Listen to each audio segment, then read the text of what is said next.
Welcome to Healthy Bites. My name is Karen White, and I am a registered dietitian living in the town of Westboro who's trying to help people to eat better and one bite at a time. So for today's show, we are on a field trip, and for those of you who tune in all the time to Healthy Bites with Westboro TV, know that once a semester at Framingham State University, we have a field trip, and Westboro TV comes to campus, and we tape a show, and with my students that are in a senior level class. So these students are ready to graduate in May. They are student dietitians in our coordinated program, and they are the cream of the crop. So we are very proud of them. So they have put together an awesome show for you today. You are going to learn how to make some delicious side dishes, an awesome granola, some awesome desserts, a stir fry. So I want you to sit back, relax, and enjoy the show. And thank you for watching.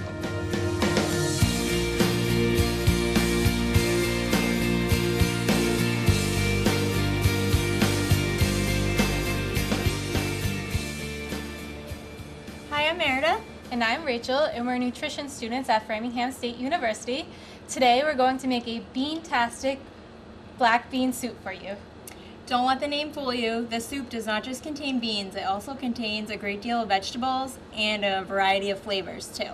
This recipe can be eaten for lunch, for dinner, or even a snack, and even better, it makes great leftovers. It does make awesome leftovers, and what's even better is it's pretty inexpensive to make because it has minimal ingredients. So I think probably we can all agree that one great thing about soup is its convenience factor, but there is a great thing about making your own soup at home in that you can control the ingredients that go into it. Yeah, so a great thing about this soup is that you can control the salt going into it. A lot of canned soups at the store are full of sodium, and watching your sodium intake is key to healthy blood pressure control. So we're not adding any salt to this recipe, we're just using flavorful ingredients. And there are so many flavors in the soup. So to start the soup off, the first thing that we're going to do is we're going to chop a half an onion into pretty small pieces. And then after this onion is chopped, we're going to add it to the soup pan with 1 tablespoon of olive oil. And we're gonna have this saute for about 2 to 3 minutes until the onion is lightly browned. Another great thing about this soup is that the minimal mess it creates. So the entire soup is made with just one pot, and you'll have leftovers for the entire week. Another great thing is it's a good recipe to make with your kids or grandkids. So they can, under your supervision, they can help you add everything to the pot. And family cooking is always such a fun activity. It really is. All right, so I'm just gonna add this to the pot, and then I'm gonna quickly add this olive oil in and just give it a good stir and let that get slightly browned. And the next thing that actually goes into this soup is black beans, and for the soup we use 2 15-ounce cans of no salt added black beans, which you can actually find at any local grocery store. So even though we're using no salt added black beans, it's still really important to rinse and drain your beans. So this will get rid of any excess sodium and any excess bean casings. And ultimately, it will just improve the taste and the texture of your soup. So I'm going to go give these a nice rinse. And I agree.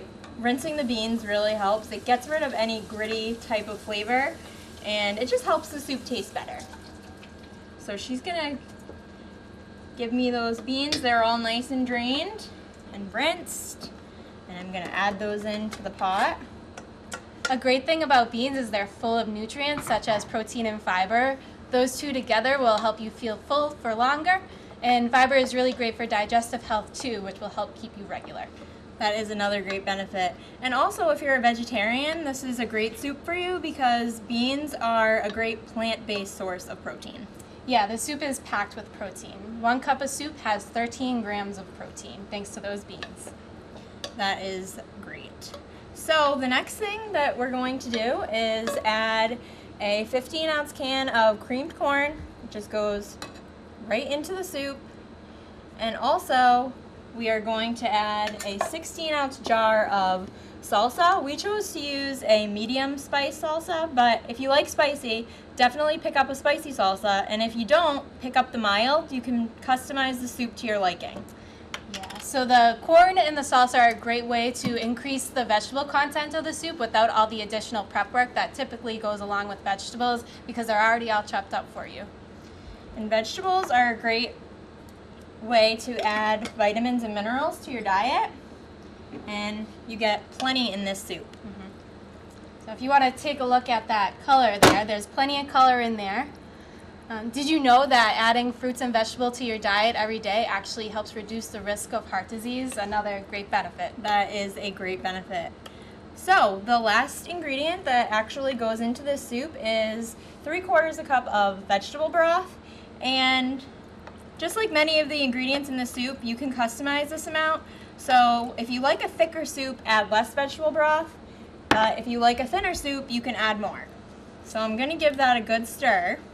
Wow, look at that color and consistency. See that color? So Meredith's going to give it one last good stir. The soup cooks pretty quickly. We're going to simmer it on low for 15 to 20 minutes. So after it's simmered and it's to your desired consistency, what you want to do is portion it into 1 cup portions, or whatever portion. If you're hungrier, you can have more. But you're going to put it into a bowl, and to top it off, you can grab 2 pinches of Parmesan cheese for some extra flavor. And, you know, everyone loves cheese. That looks and smells so yummy. We hope you enjoy this soup as much as we do. Thanks for watching.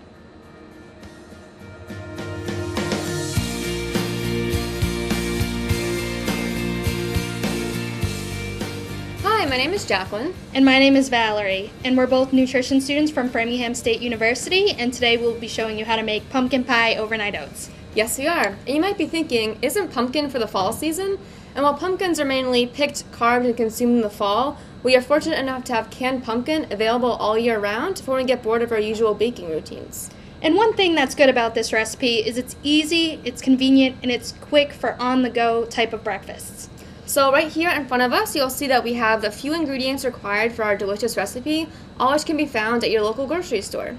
We've already washed our hands and have a clean working surface to start with. So make sure that to start off, you have a nice clear, deep bowl or a mason jar with a lid. So first we're going to start with the wet ingredients, and we'll start with the 1/2 cup of skim milk. So we're just going to pour it into the mix. And then we're going to go to it's a 1/4 cup of the Greek non-fat yogurt. That's plain, and we'll just add that in. Yes, and low-fat dairy options are a great part of a balanced, nutritious lifestyle. The calcium that you find in dairy products is great for your bones and teeth, and the protein that's in them also helps maintain your muscle mass and provides you with some energy. And then next we're going to go to the 1/4 cup of pumpkin. So this is just a canned pumpkin from the store. Yes, and canned pumpkin you can find at all grocery stores. It's affordable, and it's also high in vitamin A, potassium, and fiber. The fiber and protein in this recipe will help keep you full until lunch. And lastly, we're going to add, it's 1 tablespoon of maple syrup. So this adds a little bit of sweetness to the oat mixture. And feel free to use whatever liquid sweetener you'd like. There's agave, maybe you like brown rice syrup, or even honey. Since honey is thicker, we recommend adding that in the morning before you eat your oats to make it more delicious. And before we add the dry ingredients, we're just going to mix it up a bit.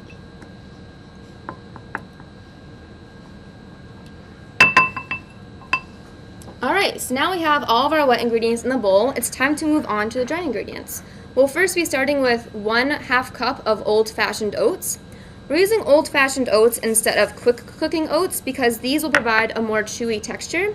If you were to choose the quick cooking oats, they are a little bit more fine, so you might find that the recipe has more of a puree texture.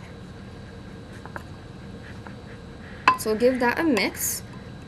And next up, of course, when you're making pumpkin recipes, you have to have your spices. So today we'll be using 1/4 teaspoon of cinnamon and 1/8 teaspoon of nutmeg. So the cinnamon helps with reducing your blood pressure and also has anti-inflammatory properties that's good for your body. And at home, if you don't have if you don't have the spices, you could use pumpkin pie spice instead. You'd use 1/4 tablespoon. Alright, and that's everything for our delicious pumpkin pie overnight oats.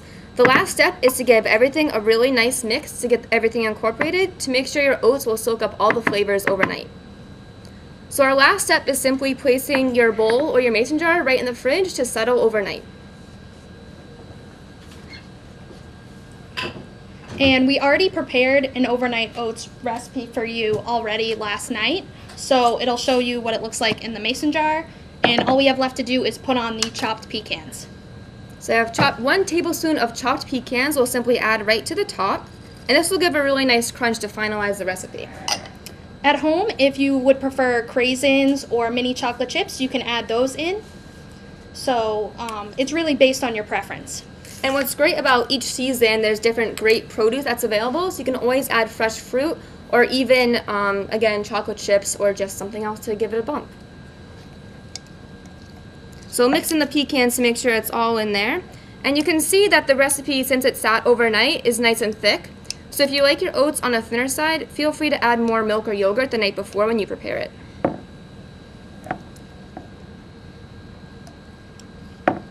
The pecans give a really great crunch, and you can really taste the pumpkin that the oats soaked up really well. And you get a little sweetness from the maple syrup as well. It adds a nice little touch to it. So thank you for watching Westboro TV, and I hope you enjoyed watching our recipe. Have a great day.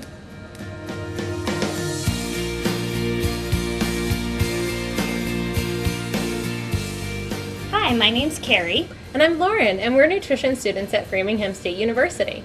and today we're going to be making Greek yogurt bark. It's a healthy dessert option. That's right. So what we're going to need to do first, like you would in any recipe, is gather our ingredients. So first we're going to have some vanilla Greek yogurt, and for this recipe we're going to use about 2 cups. The reason why we chose the Greek yogurt is because it's higher in protein, which will help keep you full for a longer period of time. Exactly. And then for fruit today, we're using sliced strawberries. So the reason why we chose frozen is because strawberries aren't in season right now. But really, you could use any kind of fruit that's on hand. It could be fresh or frozen, it doesn't really matter. And that's a great way to add nutrients and add fiber to your dessert. And then last but not least, we're going to have some mini chocolate chips, because what's dessert without chocolate, right? That's right. Okay, so Carrie's gonna go ahead, and we're gonna have all our materials ready here. So we have a sheet pan, and that we've lined it with parchment paper.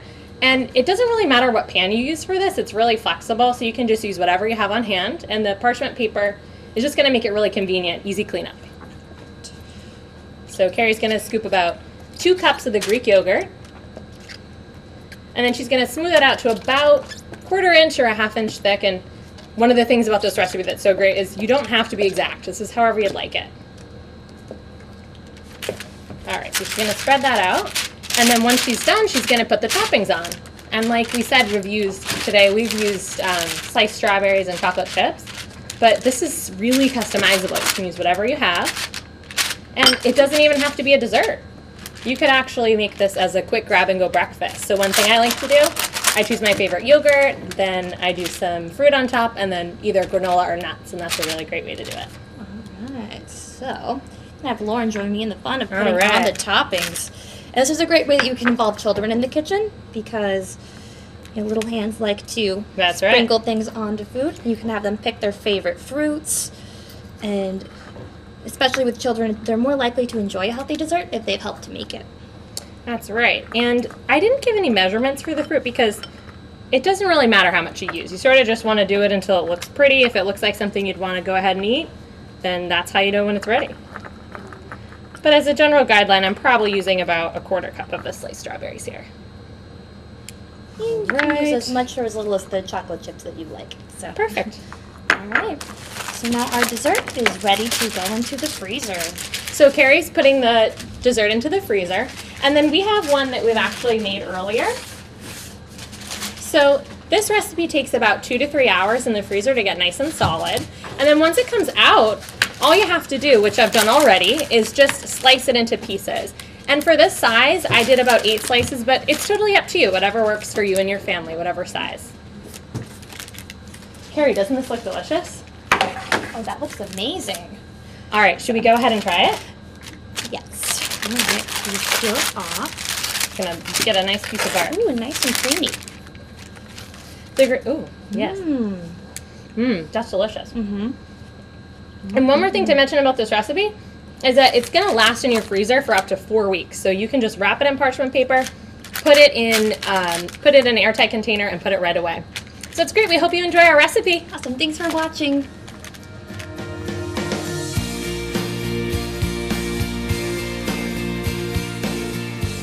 Hi, I'm Olivia, And I'm Jamie. and we're students from Framingham State University. And today we're going to make a Mediterranean rice salad. So Jamie actually came up with this recipe. She had some leftover rice and she had made some stir fry and didn't know what to do with it. So she had like some tomatoes and cucumbers and made this like really, really yummy Mediterranean salad. Yep, so I found all these ingredients in my house and I figured that instead of doing Asian stir fry again, I would go with more of a Mediterranean twist cuisine. So I decided to make the salad that you can either eat hot or cold. We used brown rice. That's what I generally cook with because it has all 3 parts of the grain. It's not refined, so it has the B vitamins and the fiber and the minerals that you don't get as much of in refined white rice. So we're gonna. So Jamie, I think I read somewhere that fiber is good for your heart. Is that right? Yep, it's good for it's a heart healthy. It's good. The fiber will help with cholesterol and blood glucose, and it's good for your digestive tract. Very cool. All right, so let's get started. Where do I start? All right, so first we're going to start by cutting up the vegetables. Okay. Cucumber? Yep, cucumber first. Alrighty. So we're going to keep the skin on the cucumber because that also gives you more of the nutrients. But if you don't like the skin on cucumber, you can feel free to peel it. So I'm cutting the cucumber in half first. It just stabilizes it. And then I'm going to cut it once again down the middle, and then I'm going to chop it into smaller pieces. I'm losing some cucumbers here. Alrighty. So I'll put those to the side. And I'm also going to cut some tomatoes. For the cherry tomato, I'm going to cut it into quarters. So first down the middle, then put it down on the flat side, and then cut it again. Okay, and while Olivia's doing that, I'm going to prepare the dressing for the salad. So in this jar, I have a teaspoon of lemon juice that's already been squeezed out of the lemon. And I'm going to add to it 2 tablespoons of olive oil. And I'm going to use olive oil because it's a heart-healthy fat as opposed to a mayonnaise type dressing, which is more of a saturated fat. And then I'm going to add some salt and pepper to taste. And then I'm just going to put the cap on the jar and shake it up. This is a good way to make dressings because you can just shake it up in the jar. It mixes it all together and you can make as much as you want and leave it in the fridge and have it on other salads or with other dishes if you need it.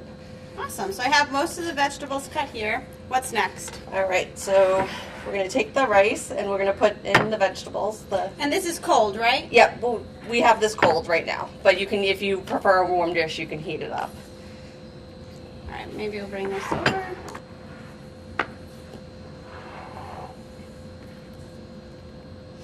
I would pick up the cutting board, but we have this nice display here, so I don't want to ruin that. Woo! Alrighty. Okay, I'll put it here. So we're going to add in a half a cup of chickpeas. And then 1/4 a cup of feta, which is a Mediterranean style cheese. And 1/4 a cup of black olives. This looks so good. Here, I've got some more tomatoes for you. Awesome. Gonna stir it up a little. Sure. So we're tossing it with just 2 spoons.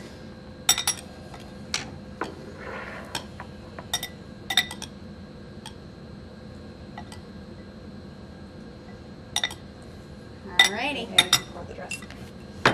And then you just pour the dressing over it and mix it, give it one good mix. So again, Jamie's using leftover rice, but you could make rice for this dish. The recipe is for 2 servings, but you could double it, use it for a party. Makes a nice little side dish. Alrighty. All right, you want to try it? Yes, please.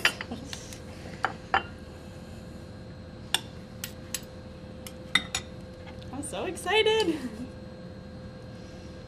What do you think? Really good. I love the lemon. It makes it really bright.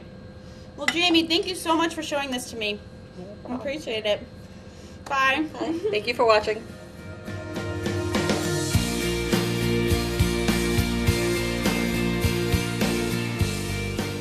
Thank you for watching Healthy Bites, and we hope you enjoyed our show today.